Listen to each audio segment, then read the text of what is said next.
रात के 12 बजे जैसे ही पुरानी हवेली की घड़ी ने आवाज की, आरव और मीरा फिर उसी कमरे में खड़े थे। डायरी अब बंद थी, लेकिन उसके ऊपर एक नया निशान बना हुआ था, एक गोल दायरा, और उसके बीच में लिखा था, अगला नाम तुम्हारा होगा। मीरा का हाथ कांप गया। आरव ने धीरे से डायरी खोली। इस बार पन्ने अपने आप पलटने लगे।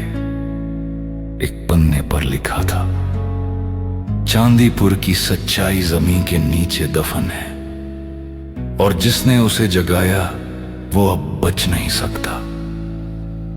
तभी हवेली के नीचे से जोर की आवाज आई, जैसे किसी ने जमीन को अंदर से तोड़ दिया हो।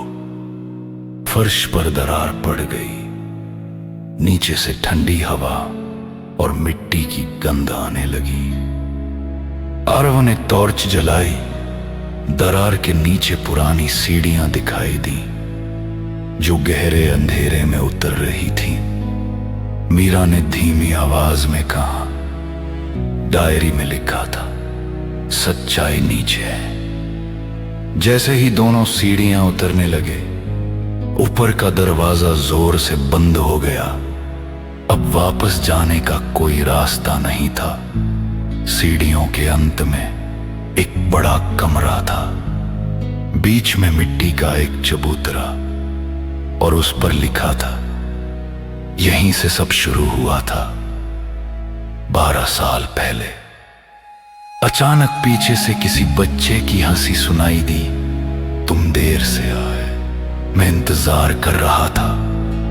टॉर्च की रोशनी घूमी और सामने एक छोटा लड़का खड़ा था, जो बिल्कुल डायरी वाली तस्वीर जैसा दिख रहा था, लेकिन उसकी आंखें पूरी तरह काली थी।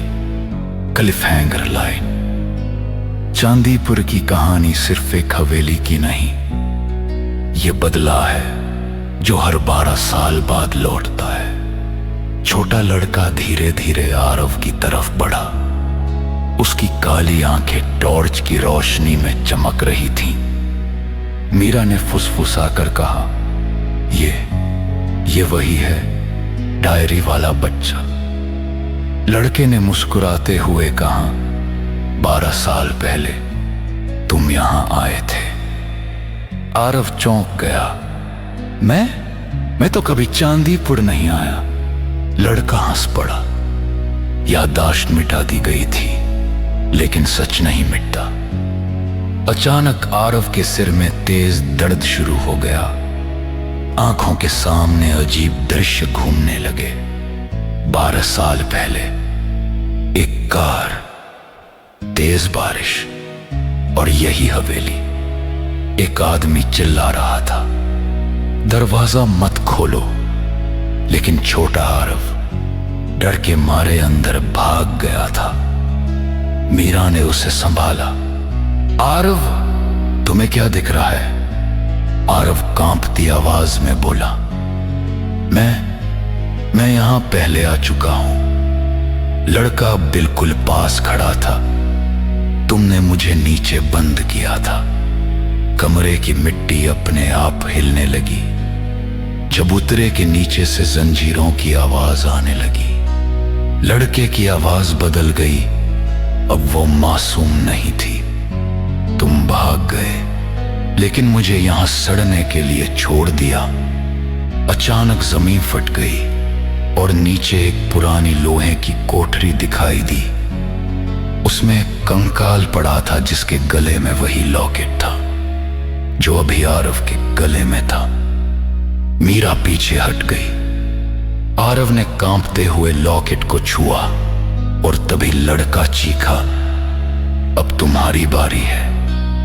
हर 12 साल बाद एक जान जाती है। कमरे की दीवारों पर खून जैसा लाल रंग फैलने लगा। डायरी अपने आप खुली और उसमें नया नाम उभर आया, आरव क्लिफहैंगर।